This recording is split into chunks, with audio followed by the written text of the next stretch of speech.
Some tutorials ago, you were introduced to the concept of a character vector as a one-dimensional data structure in R that you can use to store values of type string. And recall that by one-dimensional, I mean that its members represent a single feature of the data, be that the first language or the country of residence of a speaker, or some other theoretically interesting feature that can be encoded as strings.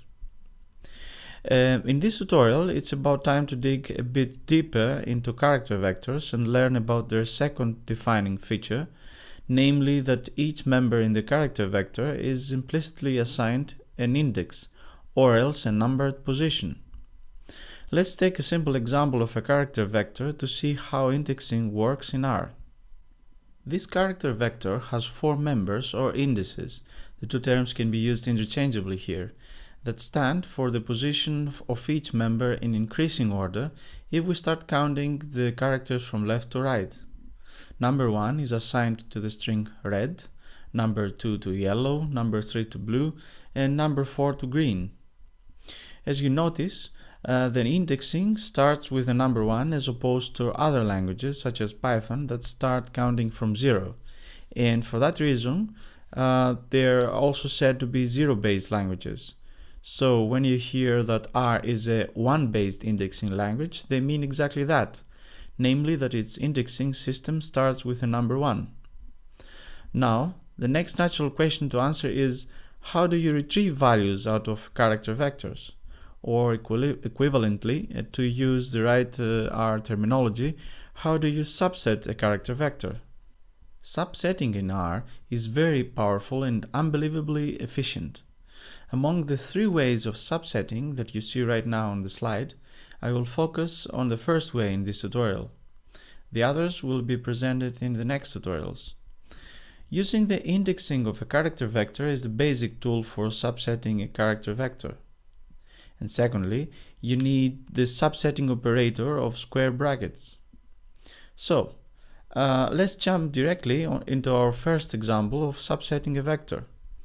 For that, I've taken the character vector of the earlier example with the strings of colors as its members and assigned it to the variable colors.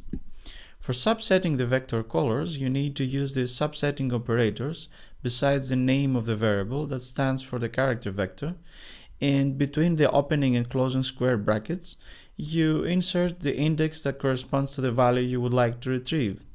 So, if you would like to retrieve the second value of the vector, you simply insert the number 2 within the brackets.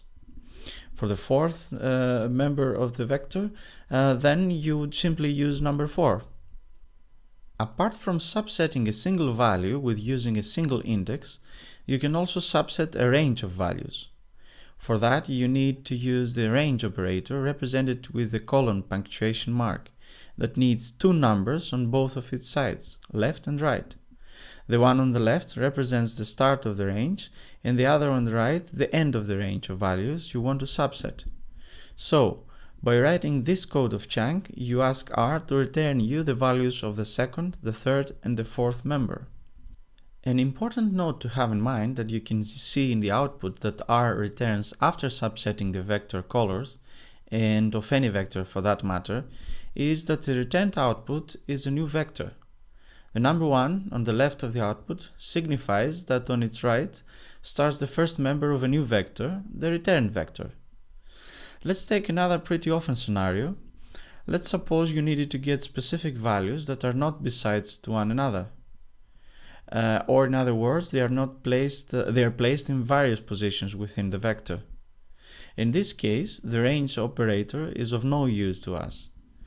What you need instead is to use a vector of indices within the subsetting operator.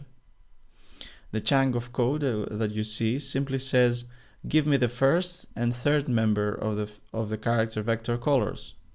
And this is one more example of nested code. The nesting comes from the fact that the vector is placed within the subsetting operator. Evaluation is done, as you already know by now, in a from inside out fashion. Namely, the vector with the values 1 and 3 is evaluated first, and then these 2 values are given as inputs to the subsetting operator. Another pretty common scenario is that you might need to extract all values except some specific ones for which you know their index. In that case, the minus operator is at use. You simply put it in front of the index that you want to exclude. Here, assuming you want to exclude the first member of the vector, you put -1 inside the square brackets and you are done. So, all members of colors are returned within a new vector except the first one. If you would like to subset the second and fourth member and exclude the first and the third, you simply get a bit more creative by using the tools you just learned, and you create a vector of negative indices that you would like to exclude and put it within the square brackets. Equivalently, you could put the minus in front of the vector with the same effect. Namely, R here interprets this code chunk in the following way: give me back all the values of the vector that do not belong to the vector inside the square brackets. Lastly, you can't mix positive and negative integers in a single subsetting. This line of code simply returns a false message that indicates that. A last remark is that although some of you may not have already thought about it, when you learned the basic tools of navigating through a character vector with the head and tail functions, you already did a basic subsetting on a character vector.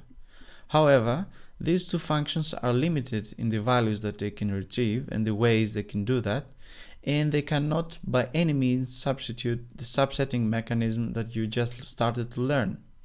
Right now, just keep in mind that you only scratched the surface of R's flexibility and power to subset vectors. Wrapping up this tutorial, make sure you check out the code summary. And of course, if you enjoy this video, feel free to give it a thumbs up, and don't forget to also subscribe to the channel by pressing the relevant button on the video or on channel's homepage. And then, in order to get updates when new videos are released, you need to activate the bell notification that stands on channel's homepage.